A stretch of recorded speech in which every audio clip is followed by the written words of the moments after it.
추석 연휴가 끝나면서 증시는 다시 움직이기 시작했다.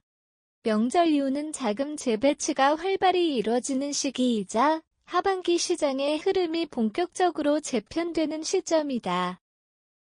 올해는 특히 금리와 환율 그리고 기술산업의 방향성이 맞물리면서 국내와 미국 중 어디에 투자해야 할지를 두고 개인 투자자들의 고민이 깊어지고 있다.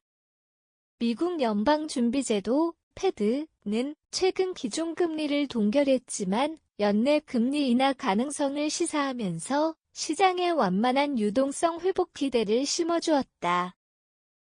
반면 한국은행은 물가 불안과 환율 상승 압력을 이유로 금리 동결 기조를 유지하고 있다. 이로 인한 미 금리 차는 2%포인트 이상 벌어진 상태다.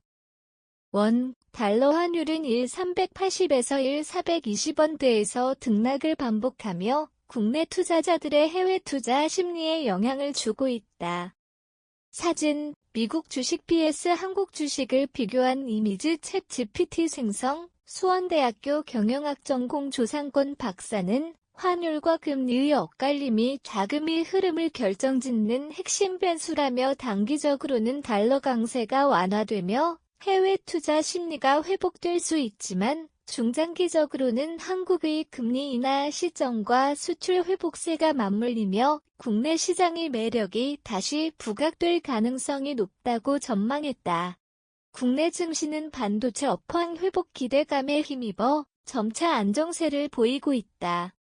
삼성전자와 SK하이닉스는 아이서버용 HBM, 고대역 폭메모리, 수요 확대의 수혜를 입으며 실적 개선과 함께 주가 반등세를 이어가고 있다.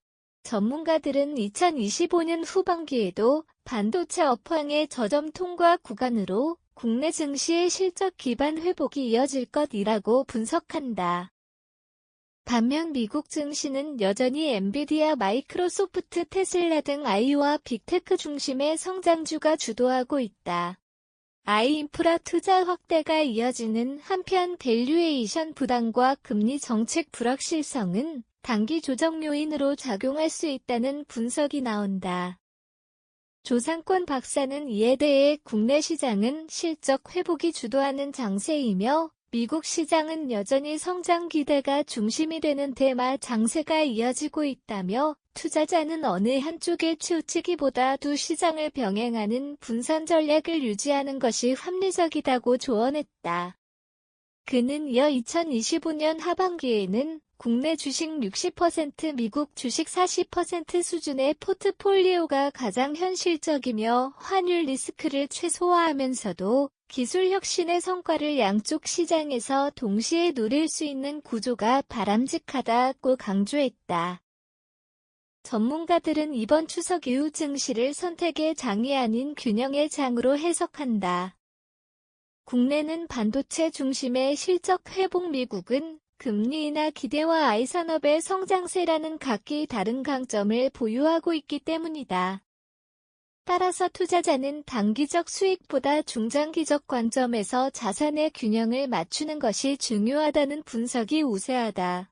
조상권 박사는 반도체, 친환경 에너지와 같은 구조적 성장 산업은 국가를 가리지 않고 글로벌 시장의 중심축으로 자리 잡고 있다며 이제 중요한 것은 시장을 고르는 것이 아니라 변화에 민첩하게 대응하는 투자자의 태도라고 덧붙였다. 결국 연휴 이후 증시는 방향성의 문제를 넘어 투자자의 균형 감각을 시험하는 장이 되고 있다. 금리 인하 신호와 기술 혁신의 흐름이 맞물리면서 2025년 하반기 시장은 변동성 속에서도 기회를 품은 시기로 평가된다. 국내와 미국 어느 한쪽을 택하기보다 두 시장의 흐름을 읽고 균형을 잡는 것이 이번 하반기 투자 전략의 핵심으로 떠오르고 있다.